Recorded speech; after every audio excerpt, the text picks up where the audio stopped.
को भी एहसास होता।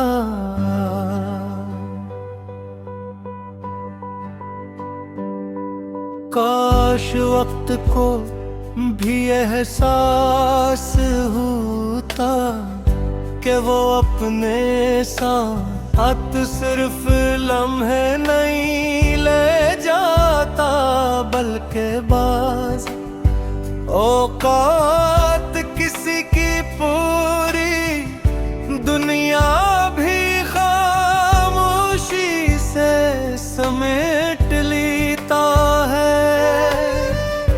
मैं अक्सर सोचता हूँ, अगर जिंदगी हमें पहले ही बता देती,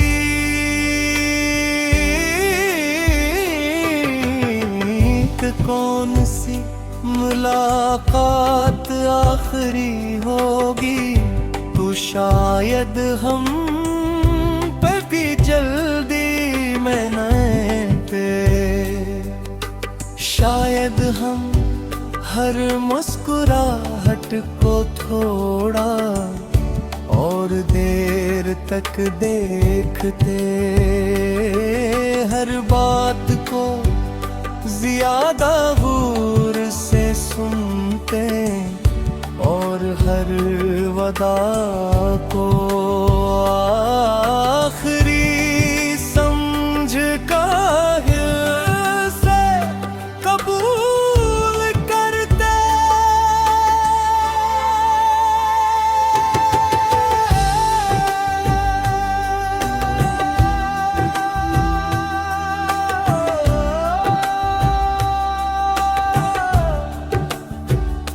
मगर जिंदगी ऐसा नहीं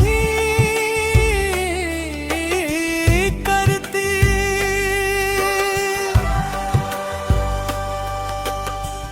वो अचानक लोगों को हमारी कहानी का हंस बना देती है, और फिर एक दिन खामोशी से उन्हें अगले सफ़हे पर भेज देती है।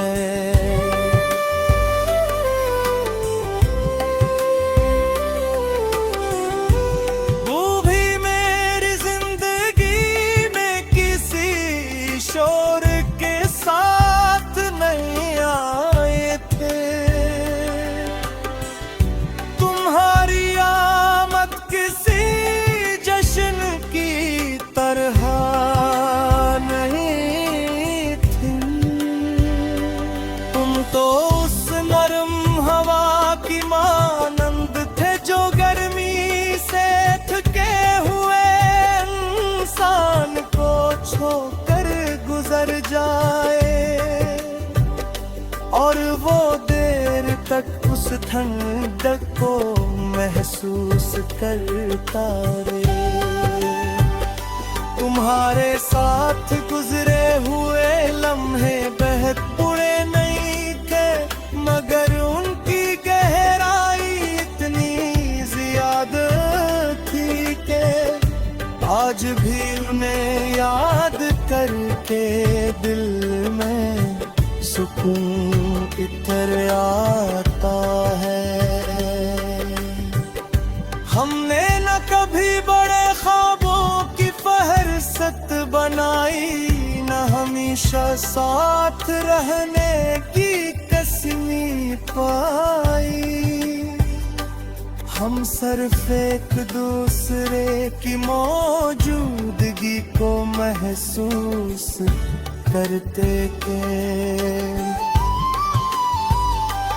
और शायद यही किसी भी प्यार की सबसे खूबसूरत शक्ल होती है।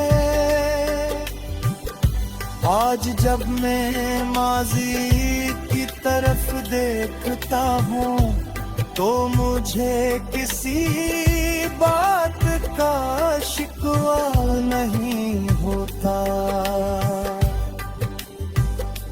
न कसरत से न हालात से न तुमसे,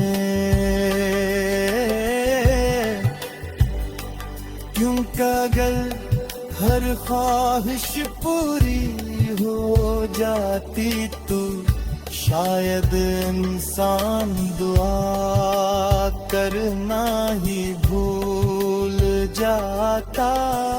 मैंने तुम्हारे भाग्य सीखा के कुछ लोग हमारे नसीब में साथ चलने के लिए आते ही होते। वो हमें रास्ता दिखाने के लिए आते हैं, वो हमें सिखाते हैं कि नर्म लहजा क्या होता है। वफादारी किस चीज का नाम है और किसी के लिए बेगर्ज दुआ कैसे की जाती है। अब जब मैं किसी अजनबी की मदद करता हूँ, किसी अदा इंसान को तसल्ली देता हूँ, या किसी गलती करने वाले को माफ कर देता हूँ, तो महसूस होता है कि तुम आज भी मेरे अंदर जिंदे हो। तुम मेरे फैसलों में रह गए हो, मेरे अखलाक में रह गए हो, और शायद यही किसी इंसान की सबसे खूबसूरत यादगार होती है।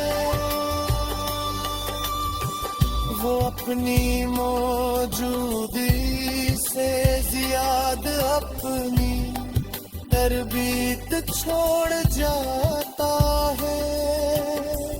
रात के आखिरी हिस्से में जब दुनिया हम